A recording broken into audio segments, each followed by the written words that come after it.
सभी साईं भक्तों को। आपकी साईं आंटी फिर आपके बीच में, जैसा कि आप जानते हो, समय समय पर आपकी साईं आंटी किसी ना किसी साईं भक्त को आपसे मिलवाती हैं और उनके जीवन के ऐसे अनुभव हम उनसे जानते हैं जिससे उन्हें ऐसा लगा कि बाबा ने उन पर विशेष कृपा की और कोई चमत्कार उनके जीवन का ऐसा हुआ कि जो उनके दिल में घर कर गया, जगह कर गई और वो साईं जी को नतमस्तक होकर मानने लगे। तो आज मैं शिरडी से आ रही थी गोवा एक्सप्रेस से, तो मुझे रास्ते में एक जैन दंपति मिली। वो लोग अपने आपस में ही बातें कर रहे थे, लेकिन जब मैं ध्यान से सुन रही थी तो मुझे बड़ा अच्छा लगा कि वो साईं बाबा के बारे में बातें कर रहे थे। तो मैंने उन दोनों को आपसे मिलाने का सोचा कि जो चीज़ मुझे अच्छी लगी आप तक पहुंचनी चाहिए।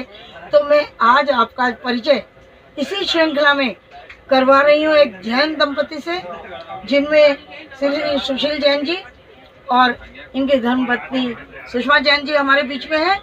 तो मैं सुशील कुमार जी आपसे अनुरोध करती हूँ कि आप अपने जीवन का कोई ऐसा अनुभव बताएं साईं भक्तों को जिसमें आपको लगा कि बाबा ने बड़ी विशेष कृपा की।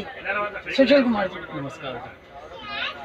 सन 2006 से पहले मैंने तो साईनाथ का नाम तो सुना हुआ था, मंदिर के बारे में मुझे पता था, लेकिन मेरी श्रीमती जी के बारे में इसके मालूम नहीं था।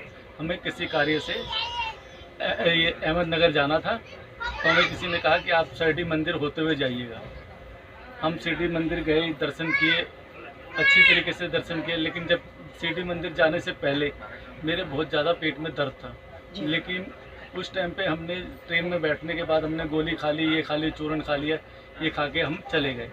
जैसे हम वहाँ पहुँचे तो दर्द नहीं था।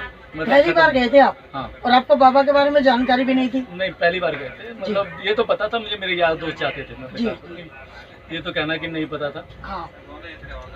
तो वो जब हमारा काम वहाँ पे नहीं हुआ, जिस काम के लिए हम गए थे, हमारा काम वहाँ पे अहमदनगर नहीं हुआ।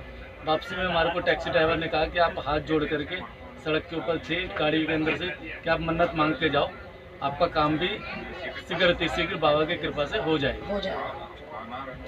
उसके बाद हम मन्नत मांगने के बाद हम अपने घर आ गए और रात को 11 साढ़े 11 बजे हम घर पहुँचे होंगे।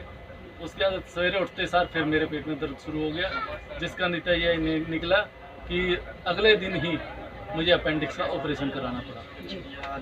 लेकिन बाबा के आशीर्वाद से वहाँ पे जो तीनों चारों पाँचों दिन रहे, 4-5 दिन, वहाँ पे हमें किसी प्रकार का भी कोई परेशानी या कोई दिक्कत नहीं हुई। और जो काम आपका अहमदनगर का था वो हो गया? वो काम भी हमारा बाद में हो गया था। मतलब आपके जो बीमारी थी, परेशानी, वो भी हल हो गई। और जिस काम से आप गए थे, जो मन्नत मांग के आए थे, वो भी 5-6 महीने के बाद हो गई, पूरी हो गई।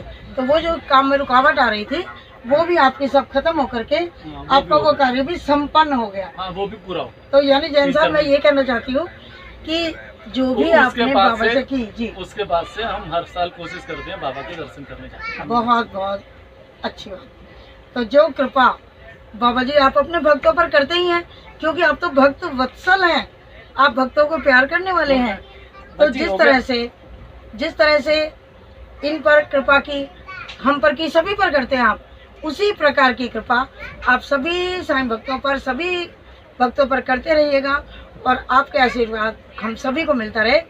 इसी भावना के साथ जैन साहब आपका बहुत बहुत धन्यवाद कि आप इतनी अच्छी मतलब बात हम सबको बताई है। और सुषमा जी आपका भी बहुत बहुत धन्यवाद और आपके सारे काम सफल हुए। आगे